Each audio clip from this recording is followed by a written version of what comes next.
Su vida fue una poderosa influencia en la historia del cristianismo y por tanto en la historia de la filosofía y la civilización occidental.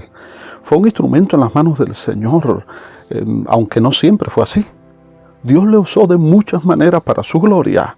Su hoja de vida resplandece y aún hoy tiene importantes mensajes que transmitirnos. Saludos y bendiciones de gracia y paz en el Señor. Soy su hermano Pedro y comparto un mensaje para ti.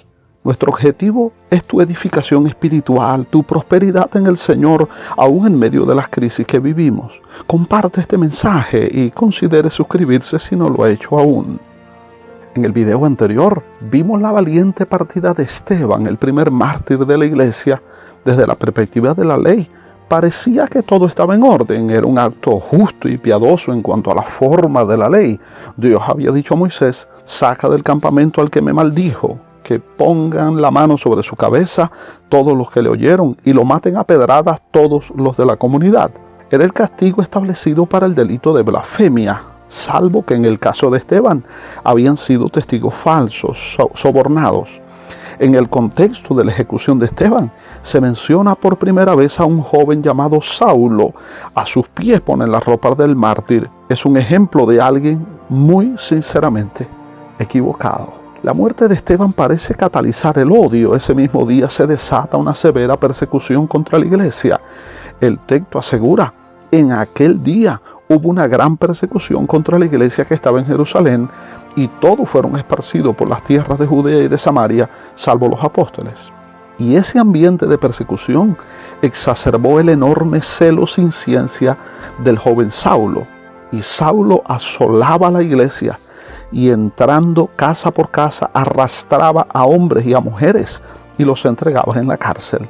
El término que se usa para asolar era usado comúnmente para referirse a la ferocidad con que una bestia salvaje volcaba su furia sobre una víctima. Pero Dios usó la persecución para llevar a cabo su plan de proclamación del Evangelio. No era solo Jerusalén, Judea, Samaria y hasta los confines de la tierra.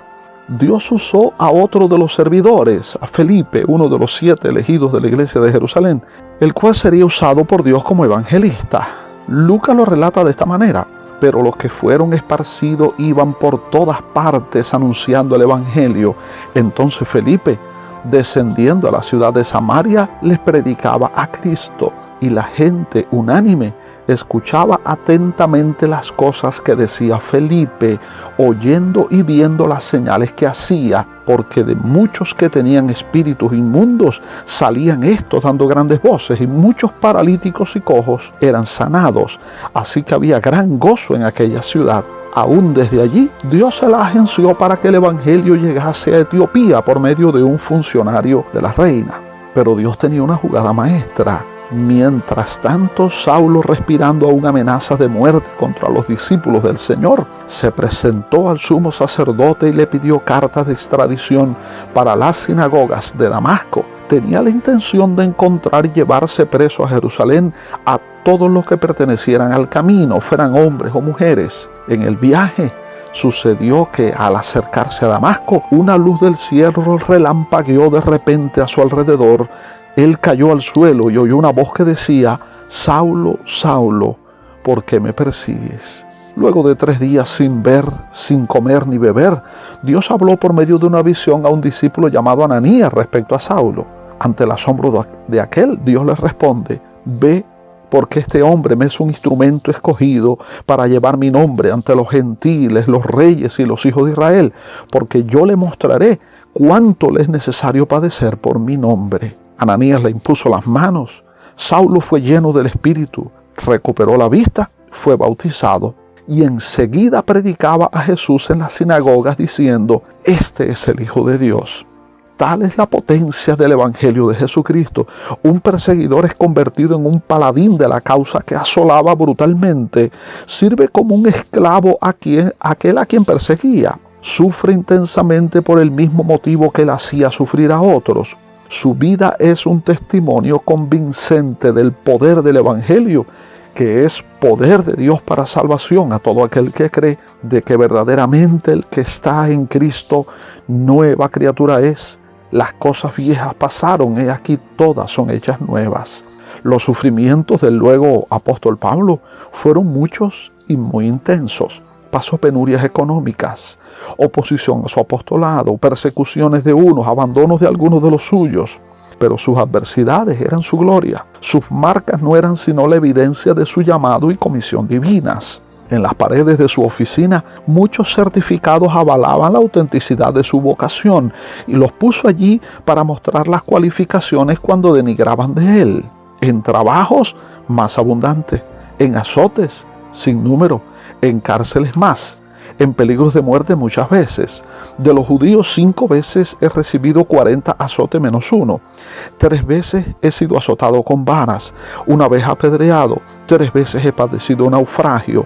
1 noche y 1 día he estado como náufrago en alta mar. En caminos muchas veces. En peligros del río. Peligros de ladrones. Peligros de los de mi nación. Peligros de los gentiles. Peligros de la ciudad. Peligros en el desierto. Peligros en el mar. Peligro entre falsos hermanos. En trabajo y fatiga, en muchos desvelos, en hambre y sed, con muchos ayunos, en frío y en desnudez, y además de otras cosas, lo que sobre mí se agolpa cada día, la preocupación por todas las iglesias. Además de eso, para mantenerle humilde a causa de las grandes revelaciones, Dios puso algo en su vida que era como una esquirla de madera clavada en su cuerpo, una acusación del enemigo que le hacía sufrir con intensidad, de modo especial cuando el orgullo asomaba y de lo cual nunca fue librado a pesar de pedirlo. Quizás numerosos recuerdos muy parecidos a una túnica de un mártir. La vida de Pablo fue, más allá de todo, un instrumento de Dios y un paradigma para nosotros. Alguien ha dicho que es imposible alumbrar sin consumirnos. Nuestra firmeza en las pruebas es luz para otros. Nuestra fidelidad declara con intensidad convincente un mensaje.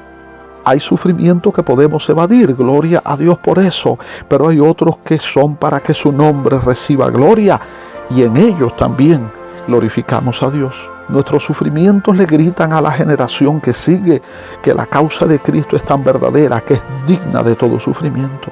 Solamente que os comportéis como es digno del Evangelio de Cristo, para que oiga de vosotros que estáis firmes en un mismo espíritu, combatiendo unánimes por la fe del Evangelio y en nada intimidados por los que se oponen. Porque a vosotros os es concedido a causa de Cristo no solo que creáis en Él, sino también que padezcáis por Él.